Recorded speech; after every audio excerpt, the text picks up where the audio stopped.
नमस्कार, मैं जितेंद्र चतुर्वेदी। वैसे तो नीतीश जी इन दिनों समाधान यात्रा पर हैं, लेकिन बिहार में जो सियासी संग्राम छिड़ा हुआ है वो अब इस बात का संकेत दे रहा है कि असल में वहां पर कोई बड़ा उलटफेर होने जा रहा है। और वो उलटफेर इस तरीके का है कि चर्चा है सरकार बदल जाएगी।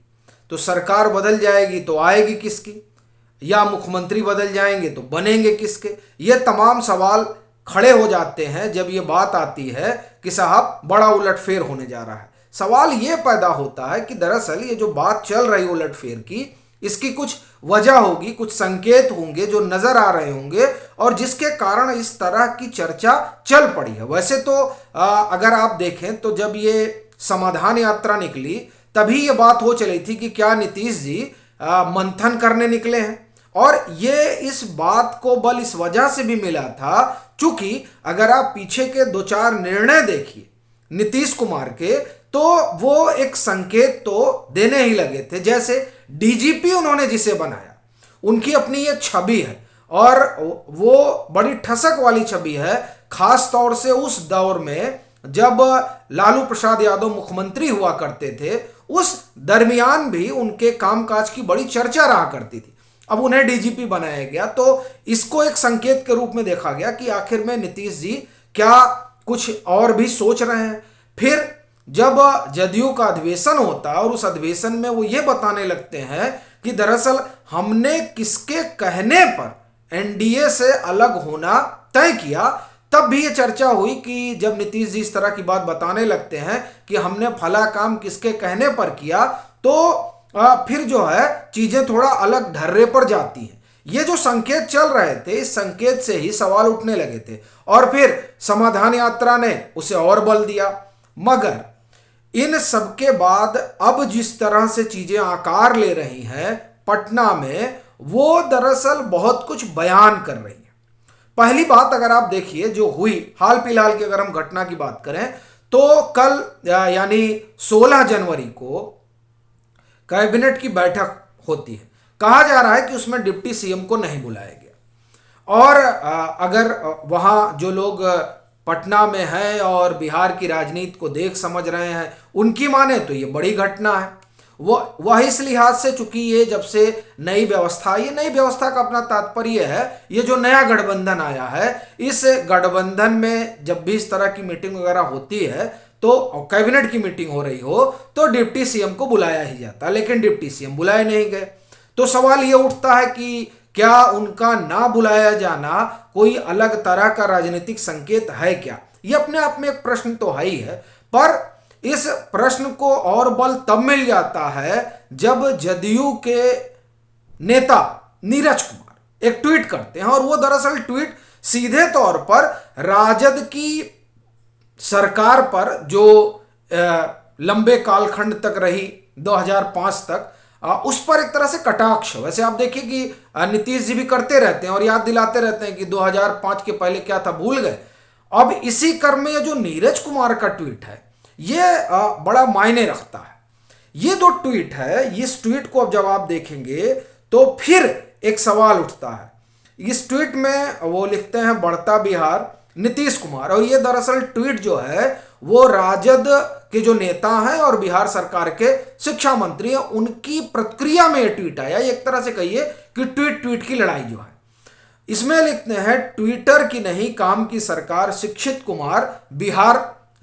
बिहार। ये नीरज कुमार का ट्वीट है। इसमें जो आप दो बार देख रहे हैं उसमें एक बार जो है वो 2003-04 का है और दूसरा बार जो है 2021-22 का है। इन दोनों बार के जरिए दरअसल शिक्षा बजट को दिखाने की कवायद हुई है कि 2003-04 में जब राजद की सरकार हुआ करती थी तब बिहार का शिक्षा बजट 3.7% के आसपास हुआ करता था। लेकिन जब यहाँ पर मौजूदा जो सरकार है, मतलब जो नीतीश जी की अगुवाई में सरकार चल रही है, उसका आप शिक्षा बजट देखें तो वो 19.31 है। अच्छा, एक चीज और इसमें गौर करने वाली बात है कि ये 21-22 की बात कर रहे हैं। अच्छा, 21-22 में देखिए, अब 21-22 में भी तो ये एनडीए का हिस्सा थे ही एक बड़े समय तक, 21 और फिर 22, और 21-22 का जो अगर आप फाइनेंशियल ईयर देखें तो दरअसल अप्रैल से अप्रैल का होता है। तो अप्रैल से अप्रैल तक का शिक्षा बजट जो है ये बता रहे हैं। तो क्या इस बात का भी संकेत है कि इधर उधर वाला, और अगर इधर उधर वाले पर हम ना भी जाएं तो भी नीरज कुमार का ये ट्वीट ये बता रहा है कि राजद और जदयू के बीच तो सब कुछ बेहतर नहीं चल रहा। और वैसे भी ये जो विवाद खड़ा हुआ है, इस विवाद से राजद जो है वो दरअसल राजनीतिक फायदा लेने की स्थिति में ज्यादा नजर आती है बरक्स जदयू के, क्योंकि इस विवाद से राजद उस जातीय गोलबंदी की तरफ बढ़ना चाह रही है जो एक समय में हुआ करती थी बिहार के भीतर, और उसी गोलबंदी की वजह से तकरीबन आप ये देखिए कि 1.5 दशक तक वहां राजद की सरकार रही। ये माना जा रहा है कि जिस बयान को लेकर शिक्षा मंत्री के एक समय तक राजद के कई नेता असहज रहे, बाद के समय में वो सहज हो गए, जिसमें तेजस्वी यादव की भी बात होती है कि वो भी पहले सहज नहीं थे, लेकिन अब बाद में अचानक वो भी कहते नहीं सब ठीक ही है। और अब देखिए कि पूरी राजद जो है वो एक तरह से शिक्षा मंत्री के बयान के साथ खड़ी है, और दूसरी तरफ जदयू एकदम खिलाफ खड़ी है, क्योंकि जदयू का अपना गुड़ा भाग है और राजद के गुड़ा भाग में वो जातीय गोलबंदी है। अभी ये जो गोलबंदी है उस गोलबंदी की को कराने के लिए राजद को लग रहा है कि चीजें ऐसी होनी चाहिए, क्योंकि जो ये उपचुनाव हुए ना बिहार में, उस उपचुनाव में एक बात तो स्पष्ट कर दी कि जो अति पिछड़ा है उसमें भाजपा का पेनिट्रेशन बढ़ रहा है। अब आप देखिए, चाहे वो कुढ़नी का चुनाव रहा हो और चाहे वो गोपालगंज का चुनाव रहा हो, और मोकामा का चुनाव भी कम महत्वपूर्ण नहीं है, क्योंकि वहां तो भाजपा ने कभी चुनाव लड़ा नहीं। और ऐसी स्थिति में अगर वो पहली बार चुनाव लड़ रही है और 65,000-62,000 के आसपास वोट पा रही है, तो ये जदयू से ज्यादा राजद को परेशान कर रहा है, क्योंकि जो एक गोलबंदी एक समय में उनके साथ हुआ करती थी वो अगर भाजपा के पक्ष में चली जाती है तो स्वाभाविक तौर पर वो राजद के सियासी गुड़ा भाग के लिहाज से तो ठीक नहीं होगी। क्योंकि अगर हम 2015 को एक बेंचमार्क माने, और इसलिए 2015 को एक बेंचमार्क मानने की बात कह रहे हैं क्योंकि 2015 में महागठबंधन एक तरफ था और उसके बरक्स भाजपा थी। तब जो चुनाव हुआ था उस चुनाव में तकरीबन 25% के आसपास वोट जो है वो भाजपा को मिले थे।